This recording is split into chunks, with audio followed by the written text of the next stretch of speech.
Welcome to Sacrilegious Discourse. For this is what the Sovereign Lord says. Why do you need prophets to tell people who you are and what you want? If you can justify everything that the God of the Bible has done, then you can justify any of your behavior. A lot of this mentality is trickling into what is now mainstream right-wing Christianity. I am capable of empathy greater than this God of the Bible. This is a Bible that they tell kids. This is the good Lord. This is the good book.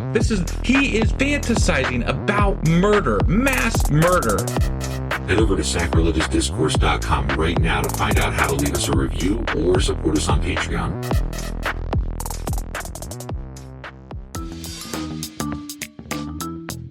Hey there, sinners and saints. It's your favorite Bible-bashing duo from Sacrilegious Discourse, and we need your help. That's right, folks. We're raising funds for some heavenly equipment and a studio that doesn't sound like it's in the depths of hell. Our current setup, let's just say it's more apocalypse than audiophile. So if you want to hear us dissect the Bible without the background noise of demonic squirrels, chip in a few bucks. We're aiming for $5,000 to upgrade our audio and build a studio worthy of blasphemous banter.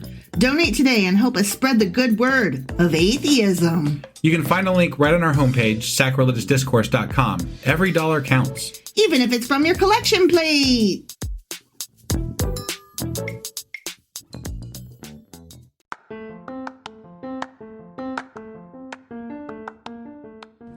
Welcome to Sacrilegious Discourse. I'm husband. And I'm wife. Together, we're reading the Bible for the very first time. We grew up without religion and wanted to know what all the fuss was about. Well, what have we learned so far? That God is a dick, and apparently some people believe in talking donkeys. We're not trying to pass ourselves off as experts. Nope, we're just reading the Bible for the first time and giving our first take reaction. If you'd like to join us in this venture, you might consider starting at episode 1. Otherwise, jump in wherever you like. All right, let's go read the Bible. Yeah, let's get to it.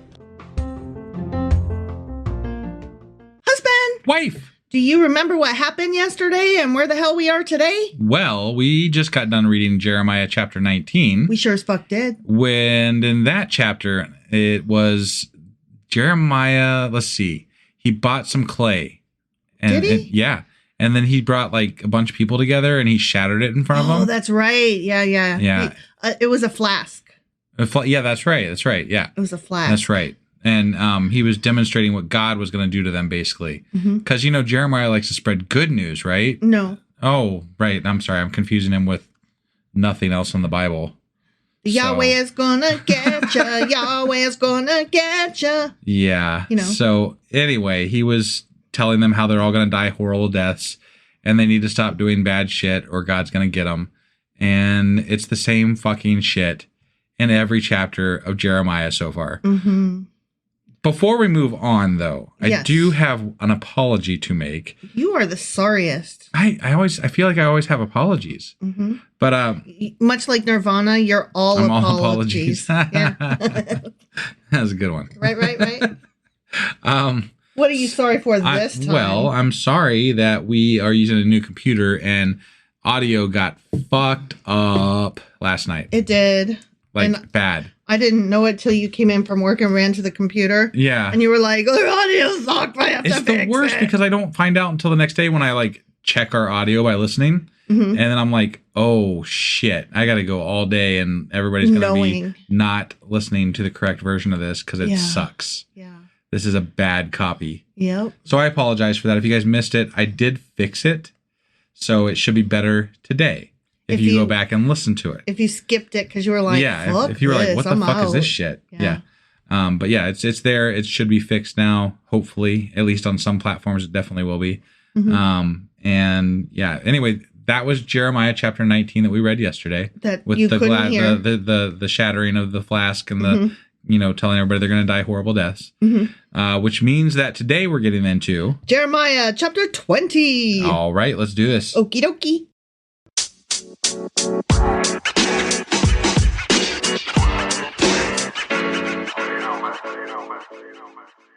All right, we are jumping into Jeremiah chapter 20. Okay. Now Pashur, the son of Immer, you know that guy? No. Me neither. Okay. But anyway, so there's this guy named Pashur, who's the son of Immer. Uh-huh. the priest who was also chief governor in the house of the Lord, Okay. he heard that Jeremiah prophesied these things. You know, Is that what he heard? That's what he heard. Okay. Well, that's what I heard. He prophesied the destruction of Israel? These things. Whatever all these things are. The coming things that they're going to tell us? Just these things. Okay. All right. Okay? Sure. Then Pashur struck Jeremiah the prophet. What? Oh, fuck. He smacked him upside the head. He struck him. What the fuck? And put him in the stocks that were in the high gate of Benjamin, which was by the house of the Lord. Okay. He smacked him upside the head and put him in the stocks. Why? I gotta be honest, I'm not mad. I bet this is one of the guys that Isaiah wants, or not Isaiah, Jesus Christ, that Jeremiah wants God to kill for him. Probably, Yeah. but I'm telling you, I know I'm not supposed to be, but I'm kind of on, what's his name, Pashur's side. Pashur, yeah. Yeah, Right. okay. Uh-huh. And it happened on the next day that Pashur brought Jeremiah out of the stocks. Okay. Then Jeremiah said to him, "The Lord has not called your name Pashur, but Magor Misabib. For thus says the Lord, behold, I will make you a terror to yourself and to all your friends, and they shall fall by the sword of their enemies, and your eyes shall see it. I will give all Judah into the hand of the king of Babylon, and he shall carry them captive to Babylon and slay them with the sword. Moreover, I will deliver all the wealth of this city, all its produce, and all its precious things." You know, precious. Yeah. "All the treasures of the kings of Judah I will give into the hands of their enemies, who will plunder them, seize them, and carry them to Babylon. And you, Pashur, and all who dwell in your house shall go into fucking captivity." Boom. You shall go to Babylon, bitches, and there you shall die. So this is God. Is he talking Jeremiah is telling Pashur, God says, you will be buried there. You and all your friends to whom you have prophesied lies, fucker. I gotta be honest here. You know, Pashur should feel pretty privileged. God is singling him out. Like, God knows my name? Right, yeah. Sweet. Like, I mean... Like, okay, here's my thing. Like, we are doing this, like, quote-unquote blasphemous podcast, right? Yeah. If some, like, famous Christian, churchy, evangelical person was like, that terrible podcast. You know, the one. Sacrilegious discourse. Are you... Ooh, they're so bad. Like, I wouldn't be offended. I would be like, holy shit, you know us? Right, yeah. Like, honestly. So, I mean, Pashur's probably just like, oh, wow. But I mean, just think of how many people God has killed. Right. Right? In mass quantities even. But he gives a shit about Pashur. But he gives a shit about, he's singling Pashur out. Yeah. He knows his name. For Jeremiah. Yeah. Like, what? Yeah. I don't know about all this. This sounds way too personal. Like, I feel like Jeremiah was just writing, you know, vengeance letters against people that he didn't like. Yeah. He's just full of shit. He's blustery and talking trash. Right. Okay, so now Jeremiah is talking, okay? Okay. And this is his lament. All right. Okay? Yep. "Oh, Lord, you induced me, and I was persuaded." You know what happened to me? When I was pregnant with my youngest child. You were induced? I was induced also. Right. Yeah. Yes. I, too, was induced. Yes. Not by God, though. No. By medical science. I was induced. Right. Because that kid got stuck. Right. So, yeah. Anyways, he's talking to God. "You are stronger than I and have prevailed. I am in derision daily. Everyone mocks me.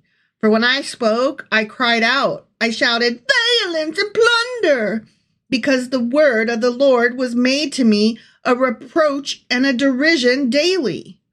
It sounds like he's like, even though I just turned on Pashur and told him you're pissed at him, God, they put me in the stocks. This guy hit me. I ain't happy about this. Well, he's kind of claimed not being happy about certain things all through this book so far. Yeah.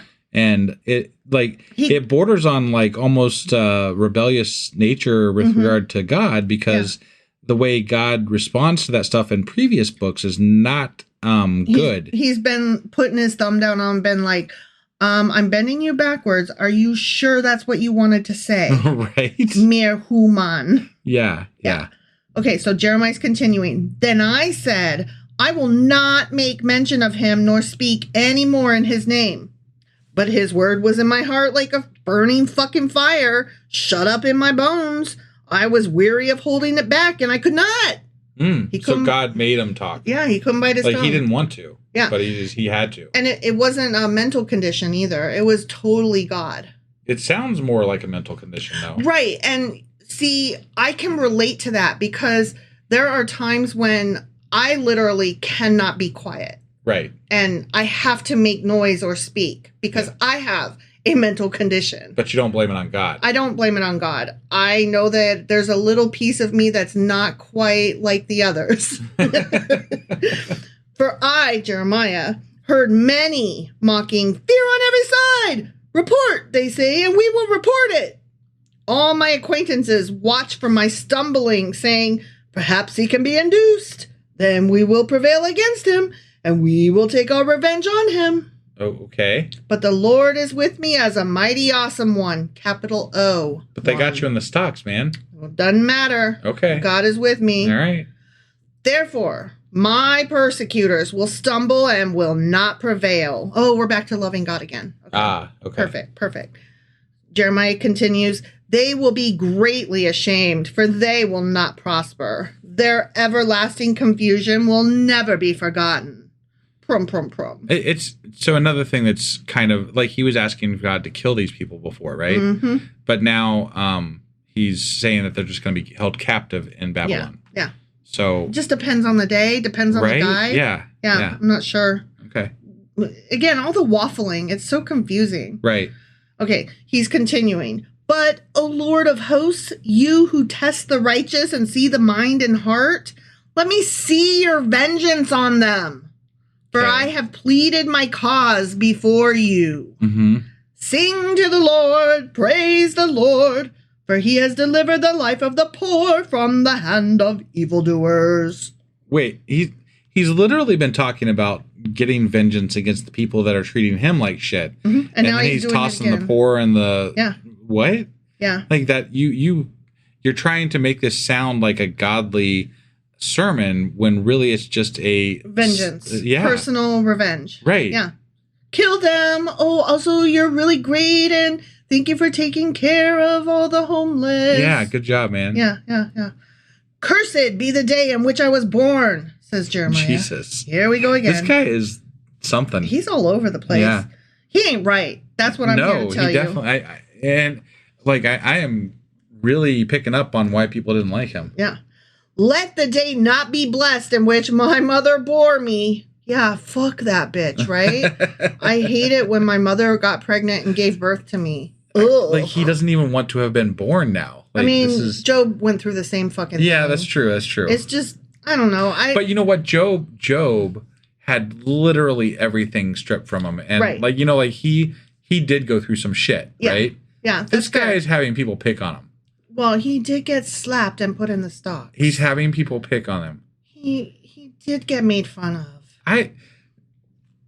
The level of shit that Jeremiah is going through is so much less than what Job went through. Right. Okay, so to compare them isn't even comparing apples to oranges. It's comparing like apples to fucking walnuts. It's almost like Jeremiah is privileged, but then he's saying that, oh my gosh, you're doing me just like Job. Right. Right? He's a whine. Like, I mean, that's what Trump is doing, right? He's totally Trump. Right. Yeah. Because, like, Trump was like, they did a Navalny. Right. And I'm like, do you know that word? Do you understand that that's a human and not a thing? Not an item? Yeah. And do you understand that he was standing up to Putin? Do you understand that he was murdered? Yeah. What is it they call Jeremiah though? Is it the wailing? The weeping. Weeping. Because he's a fucking crybaby little bitch. Because he needs to get his shit together. Yeah. I mean, I was thinking that, like, when I heard that term, I was thinking that, okay, so he's going to be weeping for Israel. He's going to be weeping for, you know, the people that need to be saved. He's going to be weeping for what the better world that they could be or having be part of or whatever. Or alternatively, he's weeping because of the beauty of God and is overpowered by majestic. That's what I was imagining. Yeah, not one of a whiny things. little crybaby who is getting picked on by people and wants God to kill him for You're it. doing a Job on me. It's crazy. This is crazy. Yeah. It's stupid. He's weird. Like, this whole chapter has been just bullshit, revenge shit. Yeah. Well, that's been the whole book. Well, yeah, it's Pretty been much. a large bit of it, yeah. Yeah. Let the man, this is Jeremiah continuing, let the man be cursed who brought news to my father saying, a male child has been born to you, making him very glad. Like, even the guy that delivered the news to your father that, you know, it's a boy. Yeah. Fuck that guy too. Right. Right? Like, fuck him, fuck her, fuck all these guys, fuck those, fuck this, fuck that. Yeah, right. And let that man be like the cities which the Lord overthrew and did not relent. Let him hear the cry in the morning and the shouting at noon, because he did not kill me from the womb. Oh my God. That my mother might have been my grave, and her womb always enlarged with me. What the fuck is wrong with this guy? This is cuckoo beans. Right? I'm sorry. I can't with this book. Yeah. Why did I come forth from the womb to see labor and sorrow, that my days should be consumed with shame? The end. Hold on.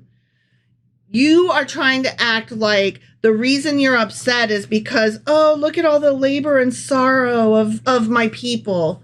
Fuck you. That's not why you're crying. Don't pretend. You know, but there's a small part of me, but there's a small part of me that wants to hear how pastors spin these chapters, right? Mm-hmm. Like, I want to know, how do you make this sound not like a whiny little asshole asking for revenge? You know, right? I don't, because that whole chapter was horrible. Well, I told you that the best that I could find, apologists are like, but notice that he didn't take vengeance into his own hand. He gave it to God. Right, yeah, we kind of, because this has been ongoing, we kind of covered that before. Yeah. But that...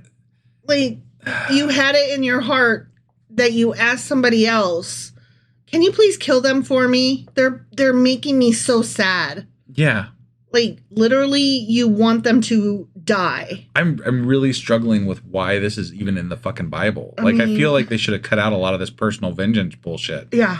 Because it's doing the Bible no favors. Right. Like, you are, from everything I've ever heard, you don't go to God and ask him for, personal vengeance prayers. Like, that's not a thing.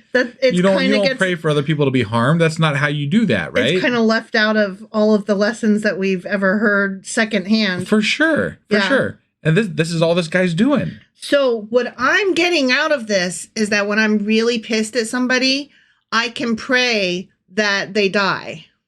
I mean... I sure hope that a brick falls on that guy's head. He cut me off in traffic, that asshole. And maybe I shouldn't be so quick to judge, because this does fall in line more with, like, the whole evangelical movement. Like, they seem to pray for people to be harmed a lot. Yeah. Or wish for it, at least. Like, it's an ongoing theme, right? It tracks. Yeah.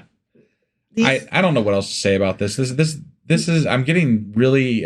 irate. I'm getting tired of this fucking whiny ass bullshit from this guy. He's a little bitch. And it's really difficult to read, because it's not even like, it's not contributing anything to the Bible. Right.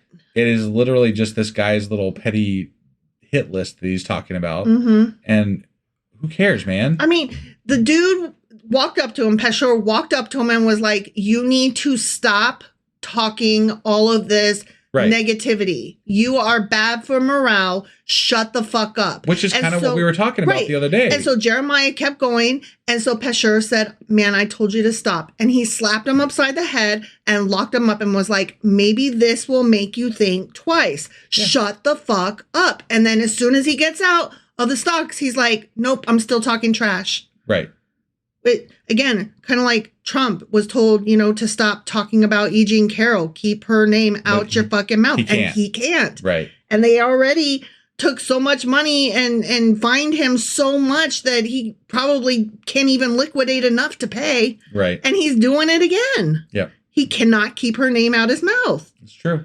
And this is like early days. You know what I mean? This is like, oh, Trump's just like Jeremiah, little bitch. But I know we're going on a little bit here, but like one of my least favorite things that I hear from people is when they bring God into it over something petty, right? Because like when they invoke God for something petty, like football. I hate that. Yeah, well, yeah, that's a perfect example actually. But it in this case, it's personal vengeance. But like, yeah, football is one of those petty things that people invoke God for, right? And you're saying that as somebody who absolutely fucking loves watching a football game. Sure, yeah, but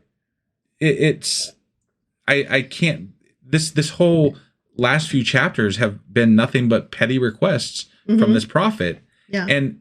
And we even commented on the fact that, man, if I was these people, I'd be sick of this too. Yeah. And they are. They're putting him in stockades. They're not killing him. Right. He says they want to kill him, but like they had you in stockades. If they wanted to kill you, they could have killed you. Yeah. So stop saying they want to kill you, because obviously they just want you to shut the fuck up and leave them alone. That's my take.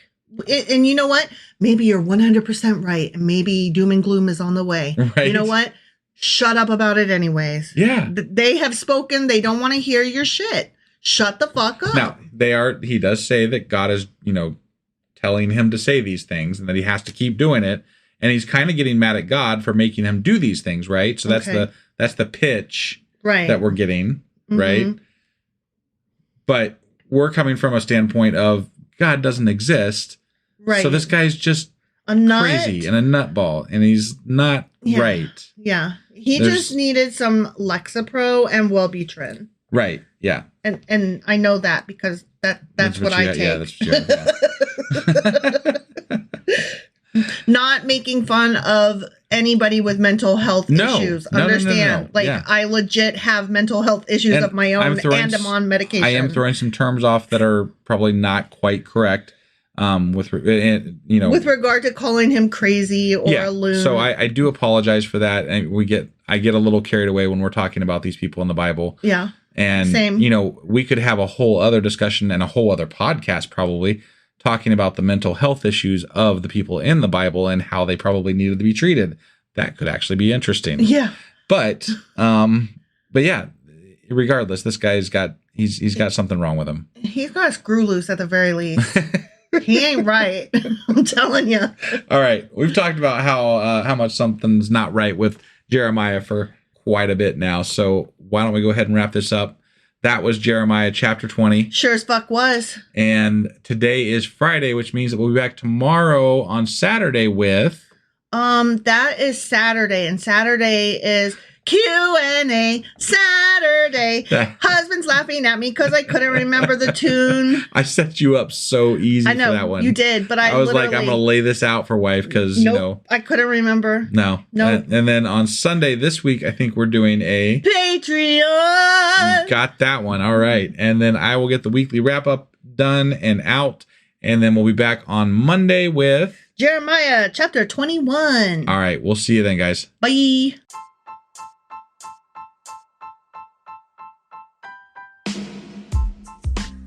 Hey, wife, I guess that's the end? But husband, that's just sad. It doesn't have to be. We are on lots of social media platforms like Twitter. Our handle there is sacrilegious_D. For D's nuts. Oh my God. Stop doing that. Anyway, we're also on Facebook, Instagram, and Pinterest. There's a link to all of our social media sites at our website. Ooh, we have a website? Yeah, it's sacrilegiousdiscourse.com, where you can also find a link to our merch shop.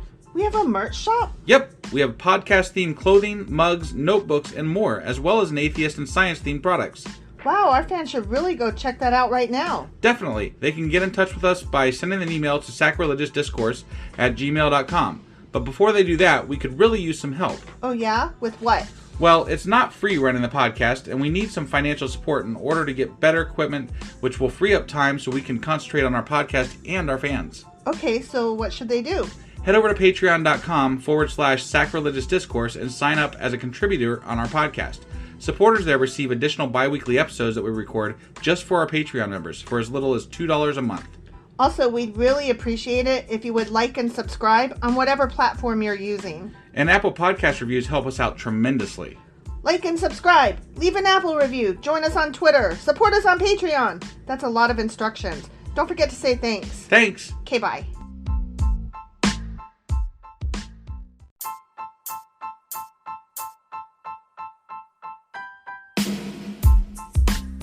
Hey, wife, I guess that's the end? But husband, that's just sad. It doesn't have to be. We are on lots of social media platforms like Twitter. Our handle there is sacrilegious_D. For D's nuts. Oh my God. Stop doing that. Anyway, we're also on Facebook, Instagram, and Pinterest. There's a link to all of our social media sites at our website. Ooh, we have a website? Yeah, it's sacrilegiousdiscourse.com, where you can also find a link to our merch shop. We have a merch shop? Yep, we have podcast-themed clothing, mugs, notebooks, and more, as well as an atheist and science-themed products. Wow, our fans should really go check that out right now. Definitely. They can get in touch with us by sending an email to sacrilegiousdiscourse@gmail.com. But before they do that, we could really use some help. Oh yeah? With what? Well, it's not free running the podcast, and we need some financial support in order to get better equipment, which will free up time so we can concentrate on our podcast and our fans. Okay, so what should they do? Head over to patreon.com/sacrilegiousdiscourse and sign up as a contributor on our podcast. Supporters there receive additional bi-weekly episodes that we record just for our Patreon members for as little as $2 a month. Also, we'd really appreciate it if you would like and subscribe on whatever platform you're using. And Apple Podcast reviews help us out tremendously. Like and subscribe. Leave an Apple review. Join us on Twitter. Support us on Patreon. That's a lot of instructions. Don't forget to say thanks. Thanks. Okay, bye.